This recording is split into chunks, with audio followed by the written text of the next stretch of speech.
Okay,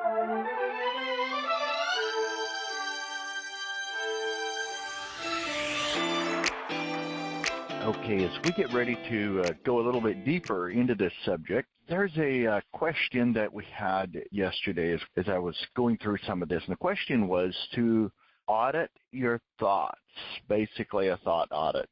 What am I thinking? What are my most dominant thoughts during the day? Because my life will gravitate in the direction of my strongest thought processes. What goes into mind comes out in the life. But our life will gravitate towards the direction of our strongest thought processes. And so a thought audit is a very important thing because let me just unpack it like this.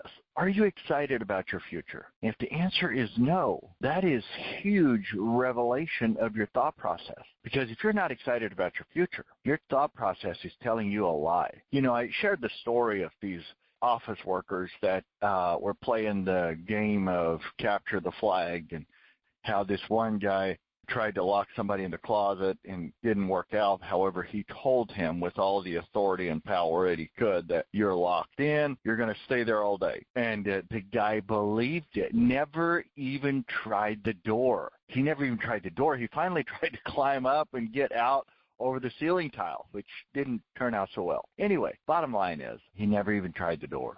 He just sought another way out. Is that true for you and I? Is there times where the enemy has us captured in his lie so much that we never try the door? We just believe, oh, you can't do this. There's no way you can do this. You're not good enough. You're not well-spoken enough. You don't know enough. You don't understand enough. It's impossible. You don't have enough time. Whatever he tries to tell you, you believe that lie and you try another way out, which oftentimes doesn't turn out so well because you don't believe what God says about you. You believe the stronghold of the enemy. See, the reason I asked you to do a thought audit is the thought audit of your strongest thought processes is the stronghold in your life. You know, it's as science would say, we have, many thoughts each day, tens of thousands, between 60 and 70,000 thoughts a day, and 90+% of them are the same as the day before. 80% of that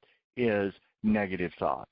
Okay, so very good. Now we've established that we have lots and lots of thoughts, more than we can comprehend. And out of those thoughts, most of them are the same as they were the day before. And out of those thoughts, the largest percentage of those are negative. But there's a few that are much stronger in those negative thoughts. There's a few that are very, very strong. They rule the day. They run the day. They predict your future because those are the ones that you respond to the most. Those are the ones that your life becomes as. If you're not taking action, it's because your thought process says it's not possible. And then when it says it's not possible, then there's no point in even trying because you're not going to make it anyway. There's no point in even trying. If there's we could go on down that street a long ways and never be able to completely quit because it is endless of what can happen and how we respond and how the outcome can come when we allow our thoughts to hold us prisoner in a closet with a door that all we needed to do is reach over, turn the knob, and open it and step out, which is exactly what that guy needed to do. The first hour, he was sitting in there whimpering and whining and carrying on while the others were laughing at him outside silently because the door was so unlocked. It was so not braced shut. All he needed to do was walk over, grab the doorknob, turn it, open the door, and step out. But he didn't. Don't you think the enemy does that to us sometimes? He tells you you're not good enough. You'll never be good enough. You can never do this. You're not strong enough.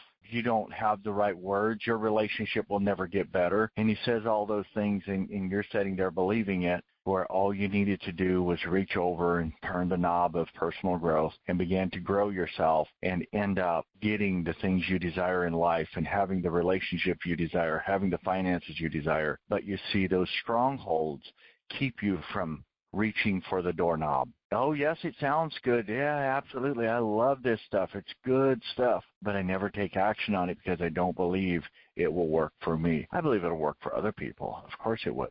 because those other people are other people for a reason. They did not have the tough times that I did. They did not have to go through what I had to go through. They don't understand how it is for me. Mine is in some way, shape, or form a little bit different than yours. Mine is different in a way that it just makes it so much tougher for me to work through something than it does for you. Now, you, of course, I can see where you could work through that and be very successful. And I can see where you could work through that and maybe create the relationship you'd like to have and create the finances you would like to have. That would make sense. I can see that. But for me, oh, no, you don't understand. No. You totally don't get it. Mine is worse. I have it very, very, very bad. And, if you just knew the people that I was married to and how rough they are and how tough they make it for me, yeah, unreal. Yeah, you just give that story up. Oh, I love this personal growth stuff. It's amazing.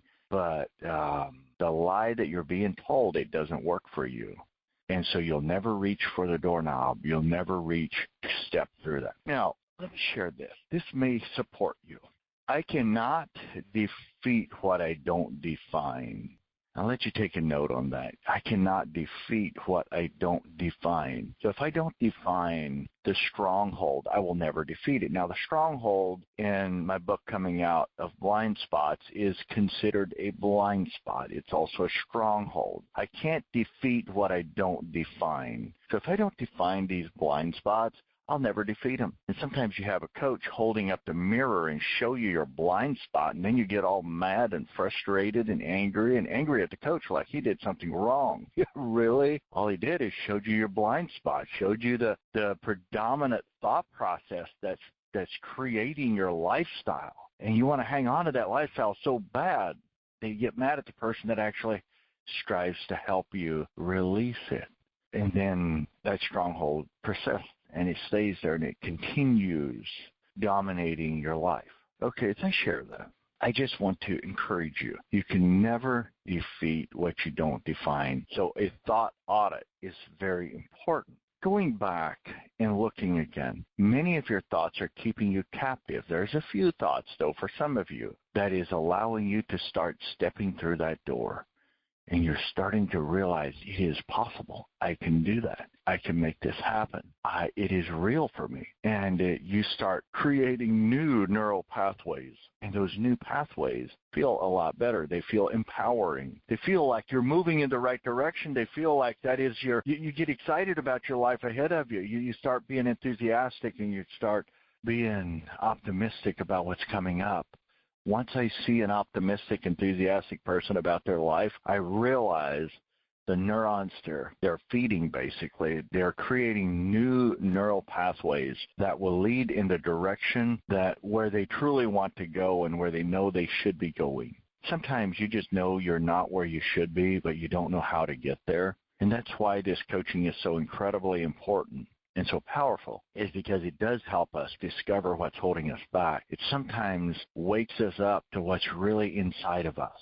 And we start realizing we're far more powerful than we thought, not from one's own strength, but from who's inside of us. Greater is he that's in you than he is in the world. But you see, the idea that we have something in us that is so majestic, powerful, and all-knowing, and that has the ability to give us strength in times of weakness and to help us move forward. I'm reminded of, I think it's 2 Peter 1:3. God's divine power has given us everything I need. Now, I'm paraphrasing it, but God's divine power basically gives us what we need, and that lies within every person that desires it.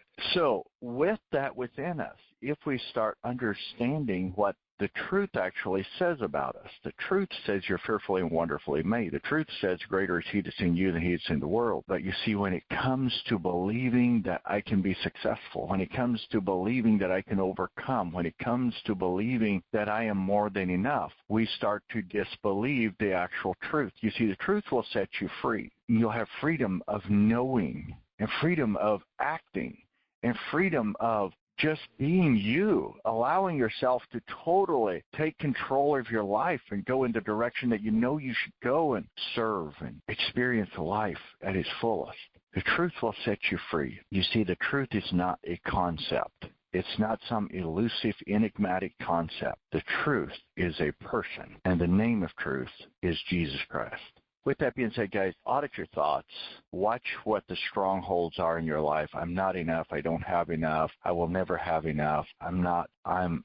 There's so many different negative inner dialogues that we have that have become strongholds in all of our lives. And as we identify those strongholds, only then can we start to defeat them. A stronghold that's not defined cannot be defeated. Thank you, guys. Make it a great day. And as always, do me a favor. Don't settle for less than who you are. May God bless you.